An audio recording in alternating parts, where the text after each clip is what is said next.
Bonjour à tous et bienvenue sur la plateforme Plus Jamais Seul. Plus Jamais Seul, c'est votre plateforme d'impact qui vise à la guérison, à l'édification et à la transformation de tous. Et ce programme, Homme selon le cœur de Dieu, c'est votre plateforme, mes frères, c'est votre safe place où vous venez recevoir une exhortation, une parole inspirée, une prière. Je suis Grace et je suis ravie d'être parmi vous. Nous poursuivons notre série d'exhortations sur la guérison et aujourd'hui notre capsule s'intitule « Des larmes qui préparent à la victoire ». Mes frères, dans le monde que nous vivons, beaucoup n'osent pas parler de larmes, de pleurs, comme si pleurer était signe de faiblesse. Mais sais-tu, mon frère, que les larmes dans la parole de Dieu, ce n'est pas un signe de faiblesse, mais c'est une semence de victoire. Prenons la parole en Psaume 126, les versets 5 et 6. La parole nous dit « Ceux qui sèment avec larmes moissonneront avec chant d'allégresse ». L'allégresse, ce sont des cris retentissants. Ce ne sont pas juste des réjouissances à voix basse. Ce sont des cris retentissants. Au verset 6, « Celui qui marche en pleurant, quand il porte la semence, revient avec allégresse quand il porte ses germes. » Donc dans la parole de Dieu, les pleurs, les larmes n'ont pas les mêmes significations que dans le monde. Nous basons notre guérison sur la parole de Dieu. Qu'est-ce qui vous apaise le plus? C'est de savoir que les larmes, c'est signe de faiblesse et donc du coup, vous continuez à conserver toutes vos douleurs à l'intérieur de vous sans jamais en partager, sans jamais chercher à en guérir et cela vous étouffe. Ou vous préférez regarder au travers de la vérité de la parole qui dit que cette semence, que cette larme est une semence de victoire. Qu'est-ce qui vous apaise le plus? Prenons le cas de David. David, quand ils sont revenus à Tsiklag, ils ont eu la désolation de constater que tout était brûlé. Les Amalécites qui étaient venus les piller, ils ont tout brûlé sur leur passage. Ils ont enlevé femmes et enfants. Donc quand David est revenu, a vu ce désastre, a vu cette désolation, la Bible dit, alors en 1 Samuel 30, au verset 4, la Bible dit, « Alors David et le peuple qui était avec lui élevèrent la voix et pleurèrent jusqu'à ce qu'ils n'eussent plus la force de pleurer. » Mais après ces larmes, David s'est ressaisi parce qu'il savait en qui il mettait sa confiance. En qui est-ce que tu mets ta confiance, mon frère? Celui en qui tu déposes ta confiance détermine comment tu vas te relever, détermine à quelle vitesse tu vas te relever. David savait s'appuyer sur l'Éternel. Nous l'avons vu précédemment dans les capsules précédentes. Plus loin, au verset 6, la parole dit que David reprit courage en s'appuyant sur l'Éternel, son Dieu. Donc David n'est pas resté à terre, David s'est relevé. Et quand il s'est appuyé sur Dieu, c'est là qu'il a reçu la stratégie. Parce que si vous lisez l'histoire, le peuple était prêt à le lapider. Donc il avait une angoisse. Il n'avait aucun autre recours que de s'appuyer sur celui qui savait le délivrer. Donc nous voyons qu'ici, que les larmes de David l'ont préparé à sa victoire. On va lire un petit peu plus loin, au verset 8, où la parole dit, « Et David consulta l'Éternel en disant, « Poursuivrai-je cette troupe? L'atteindrai-je? »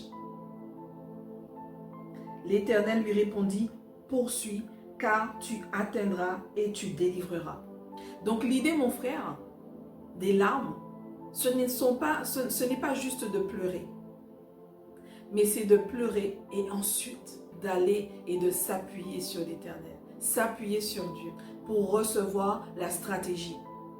Prenons un autre exemple moderne, Nelson Mandela, 27 ans emprisonné. Il a certainement eu des larmes. Il a été emprisonné dans des conditions inhumaines. Mais ces larmes, ils ont servi à quoi aujourd'hui? Ces larmes lui ont servi à construire un cœur suffisamment grand pour réconcilier des nations. Retiens ceci, mon frère.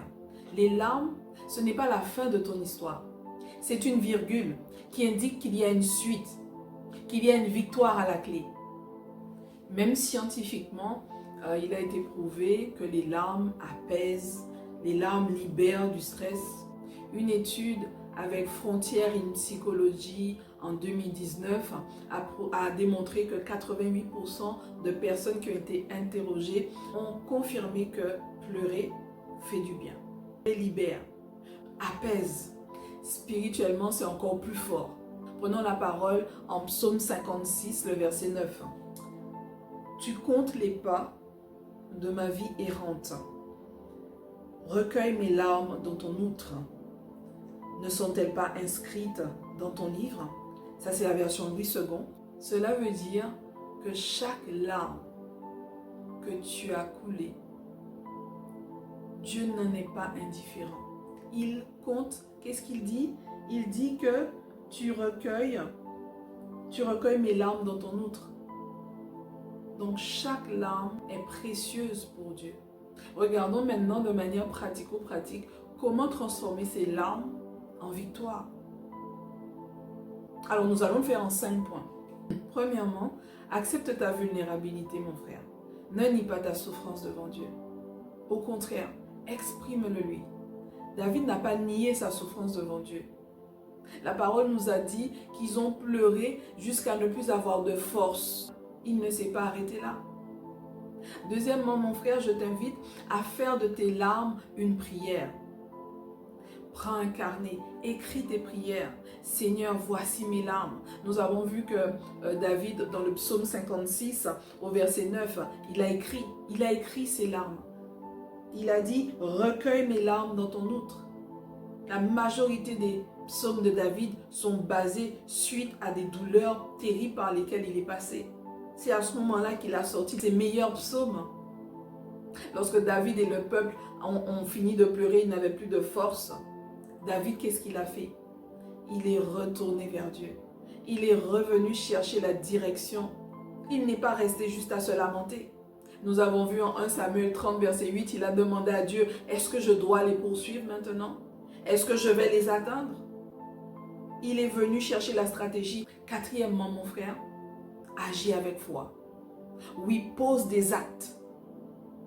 Les larmes ne suffisent pas. Réconcilie-toi s'il faut te réconcilier avec quelqu'un. Relance le projet. Relève-toi. Nous avons vu dans la capsule précédente qu'un homme qui se relève, c'est une génération qui se lève après lui. Qu'un père qui se relève donne un exemple à son fils. Qu'un mari qui se relève devient un soutien solide pour sa femme. Un leader qui se relève devient une lumière pour sa communauté. Et en dernier lieu, cinquièmement, mon frère, même Jésus a demandé à ses disciples, lorsqu'il était dans le jardin de Gethsémani, il a demandé à ses disciples de prier avec lui. Donc ne reste pas seul, entoure-toi des bonnes personnes, parce qu'un homme seul est vulnérable. Mais entouré de la bonne personne, il devient invincible. Donc mes frères, les larmes ne sont pas un signe de faiblesse. Nous regardons à la vérité qui est la parole de Dieu. Les larmes, c'est une semence de victoire. La parole nous démontre bien que ceux qui sèment avec larmes moissonneront avec chant d'allégresse. Nous avons vu des exemples de personnes qui ont tout perdu et qui n'ont pas baissé les bras, qui ont utilisé ces larmes comme leur semence de victoire, conformément à la parole de Dieu. Nous allons prier. Seigneur Dieu Tout-Puissant, merci. Merci pour ta grâce. Je te recommande, mon frère, connecté à cette plateforme qui passe peut-être par des situations de larmes. La parole déclare en Psaume 56, verset 9, « Tu as compté ma misère et tu as recueilli mes larmes dans ton outre. » C'est dire combien les larmes de mon frère sont précieuses pour toi. Je proclame qu'aucune larme versée n'est perdue, mais que chacune devient une semence devant ton trône. Ta parole déclare en Psaume 126, les versets 5 à 6, que ceux qui sèment dans les larmes récolteront, moissonneront dans l'allégresse, avec des chants d'allégresse.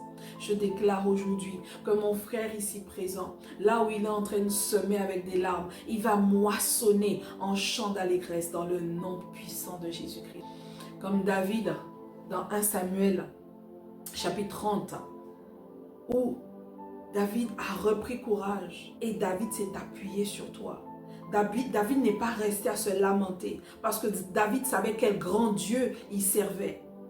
David ne regardait pas à ses problèmes pour déclarer que ses problèmes sont grands. Non, il regardait à son Dieu et il disait à ses problèmes quel grand Dieu il avait.